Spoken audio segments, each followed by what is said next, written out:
Okay, so upcoming is Chapter 3-2, Oil Plant. There are three major parts to this. We'll be explaining each part, but prior to running it. The first part is called Raft. And what's going to happen is halfway through, there will be a switch for the raft, and at the end of the part, there will be a raft. There are a lot of enemies here, but what we're going to do is hit the raft checkpoint, reset, which will despawn all the enemies, which will cause us to have a free co-op action on the raft. And after the raft, Cosmic is going to lower a bridge, and Sheva will run across it, and then we'll reset there again so that Cosmic doesn't have to come all the way around. It's a lot easier to explain when shown, so... Yeah, and just so like, Chris is the one that has to get on the raft. So, as the Chris player, when you're getting onto the raft, after you hit interact to jump down, make sure that you open your inventory or your pause menu immediately so that you don't have to wait for the checkpoint to appear again. So you kind of have to like almost piano from F to escape. I guess it's really weird to call that a piano, but you just have to do them in quick succession. So yeah, we'll just show it. Inventory count here. Chris, you generally want about 100 ammo. Sheva, you want about 160, 80 in the gun and 80 elsewhere. Ammo count's pretty low, but it's pretty good for now, so we'll just go ahead and run this first bit. You're going to let the host run on ahead because you don't want to have to deal with all the enemies, and he has a little bit further to go. So what I usually tend to do here is I'll just open these jars, hopefully get something useful. It's handgun ammo, not useful for me. I think this is rifle ammo guaranteed. Yep. The handgun. And generally by the time you open all these vases, you can start doing your bit. I'm gonna heal because I don't like Cosmic and I don't want to heal him. That's fair. There's these two enemies over here that kind of sometimes will give you bad RNG. Just make sure you run around them. Sometimes like that you'll get caught, but all good. So by the time he gets to the end, you want to be on this switch so that you will spawn here. Perfect timing. Quick menuing during a tactical reset is key, otherwise there's no point of resetting. So up and just ready. You're going to do the same thing you did in Chapter 1. You're going to press F, aim, and then turn. And for here, as Chris, you just can spam A+D on the keyboard. Whatever the QuickTime, the QuickTime event prompt for this is always the same. It is always A+D on the keyboard. I forget what it actually is for controller. I want to say it's like square and cross for PS4 and or PS3 or whatever you're playing on. Or X plus A or cross plus A on Xbox pads. Don't hit the switch yet. So what we did, we reset right there because it despawned all the enemies. Otherwise, they would be hitting me while I'm turning the switch, and then I would have to kill them. I would have to deal with all that stuff. So that's our first tactical reset. So our second tactical reset, if you look at my screen or Cosmic screen, he's going to be hitting this switch, which will cause this bridge to drop. And there is another reset across the bridge, which will drag him towards me instead of him coming all the way around here. So hit the switch. Press escape once. Reset in 3, 2, 1. Go quickly. No inventory. So right here, Sheva's going to be the one to shoot these lights. There's a treasure on each because Sheva's jump up animation's a lot quicker. So I'll just show you comparing side-by-side animations. Actually, they're about the same, but yeah. I mean, I started a little bit before you, and you still got up here the same time as me. So generally, Sheva wants to do that. Grab it. In this upcoming bit, there's no enemies. Chris is gonna grab a first aid spray in that far right tent. The Sheva player is gonna grab an incendiary or treasure in an incendiary. And you find out that Tricell helped fund the BSAA. Yeah. We're also looking to route out of this eventually, but that beetle actually is a lot of treasure it costs. It's like 3,000, so it's actually pretty useful. So you want to explain this part here first before we go in? I think we could explain it on the platform without jumping down, right? Oh yeah. That's fair. Yeah. So right now, I'm not going to skip this cutscene because you'll see this whole layout. Pretty much there are a lot of dials that you have to turn that will disable the fire to go on ahead. Two of you are pretty much going to have to go your own route. It's important that you want to be full HP here so that if one of you goes into dying state, you pretty much have to reset this room. So what's gonna happen is we're gonna go our own routes, hit our own switches, but also have to deal with our own chainsaw guys, our own mobs. That's about. I mean, that's all there is to say, other than just technical lines and stuff. Unless you have anything. As Chris, the enemy that's over here, you want to make sure that after you turn the first wheel up here, or the first valve, you want to shoot this enemy while you're going up the stairs here. After you pull this switch over here to activate the pulley system, in order to get over to the last valve, you're going to want to shoot this guy again. Or I'm sorry, you want to shoot him after you pull this thing. You don't want to shoot him while you're going up the stairs. That's my fault. I misspoke. And then you want to shoot an enemy that's right over here to make it a little bit safer for Sheva. Okay. I'll explain the enemies I kill while I'm running it. So, all right, we'll go run. Okay. So Chris is going to go ahead up that ladder. What you're going to do is you want to kind of kill this guy as best as you can. Because that guy will also interfere with your switch later, and it'll interfere with this ladder. You're going to wait in front of the left flame.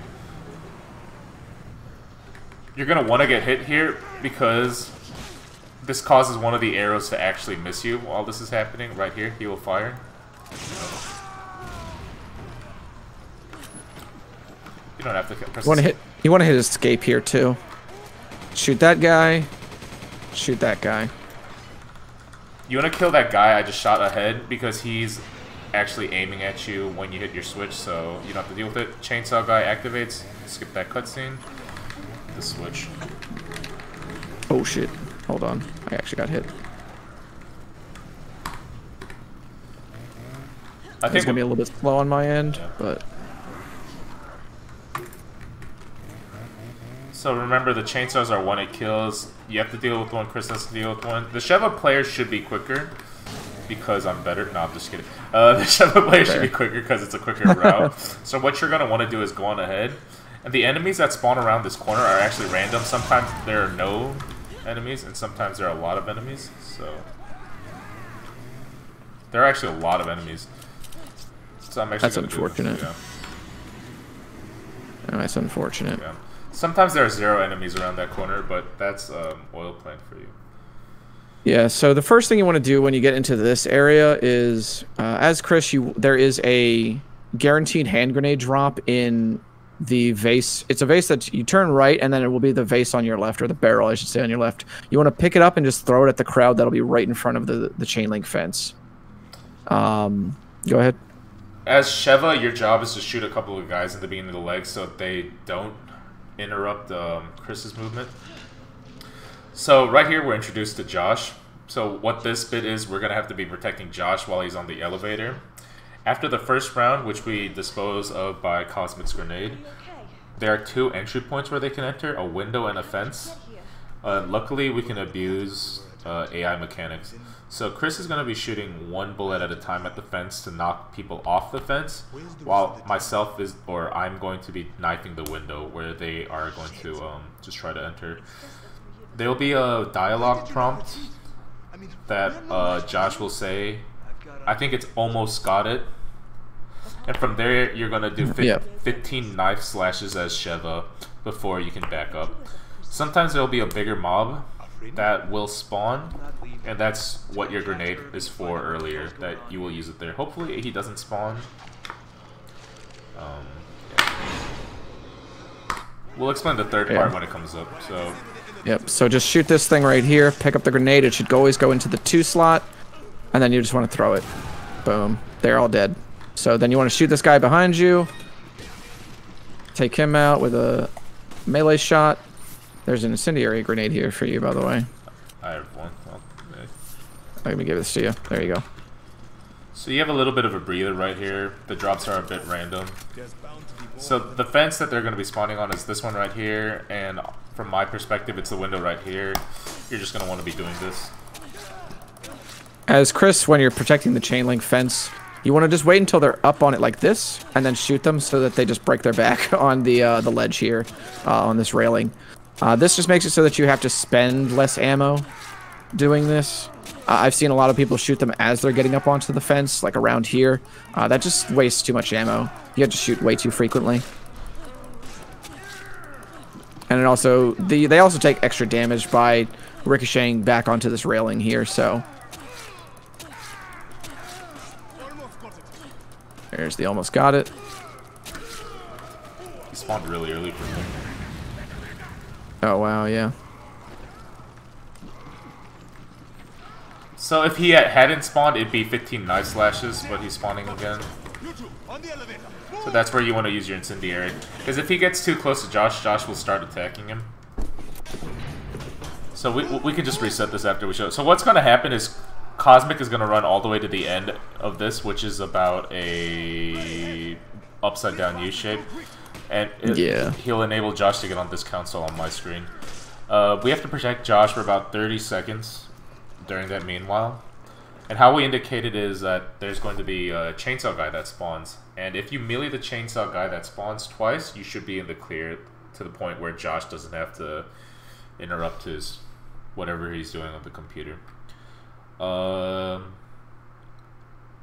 person who's babysitting Josh up ahead, usually the machine gun player or the Sheva player, will just be hugging the door, because as soon as Josh says, okay, we got the door unlocked, you only need one person to enter through the door to activate the cutscene, which takes us into the next stereo.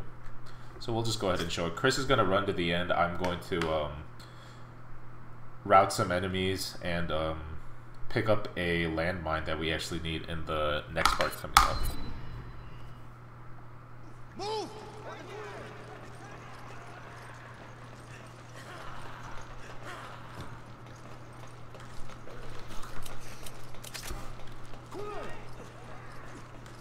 There should be an exit up ahead. Go! There we go. Bring him down here. He should just run to you. There he is. Then you can come back up here. You want to make sure that you just take out the archers up here.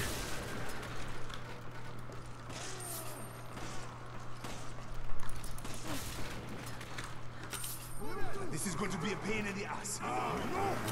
So chainsaw guy spawns there.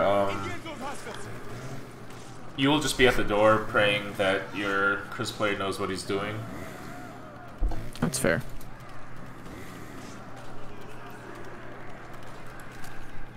The Chris player is just standing up there. I think he just has to melee him once or twice for the time. Yeah, you just want to headshot him a couple of times, like this, and then you'll be able to do this. And then you can, if you want to really play it safe, you can just do this second time, and then you can just come back down. As a Sheva player, you just want to have your grenade out, so landmine out, and there you go. Instant cutscene into the next bit. This next bit is or how would you describe it? Actually, there are no enemies. We could just show it off right here. Yeah, exactly. So this next bit coming up, we'll just go ahead and like show it. Irving is okay. Actually, no. Bro, that's yeah, I was gonna say that's not. Oh, you can pick it. Oh, wait, yeah, up. you can pick it. Yeah, you can pick it back up. I forgot about that. I was trying to aim anyway. So you want to go to the right here, because Irving is technically on that boat. But what's going to happen is Irving's going to say, "Aha! You couldn't catch me." So you're going to have to run all the way back and get on that boat right there. So there's no lock on here right now, but there will be a lock afterwards. So what you're going to want to do with the mine you picked up, is you're going to want to put it right here. Because what's going to happen is a bunch of guys will spawn from here, they'll run here, die, and it'll also blow up this switch as well. So and while the Sheva player is doing that, the Chris player is just going to run to the end of the dock here. You'll both be put in the same exact position after the cutscene as you would if Sheva were going to be here, or we're running to the end, so... There are 2 tripwires after that door that you're just going to wait a second before you shoot, so the dogs hopefully get hit. And utilizing the generic go the opposite direction as the first player tech here. So the lock on the door is destroyed. Go ahead. Dogs will spawn. We'll wait a second. The Chris player goes on ahead. Sometimes you get caught here, but that's dog RNG here. You don't need to help Josh if he's getting grabbed here. All you really need to do is run to the end A really good time with the countdown remaining is if you get 128. 128 is the best time we've gotten, but generally you should be hitting a 126 and 127. And that is chapter 3-2. Indeed.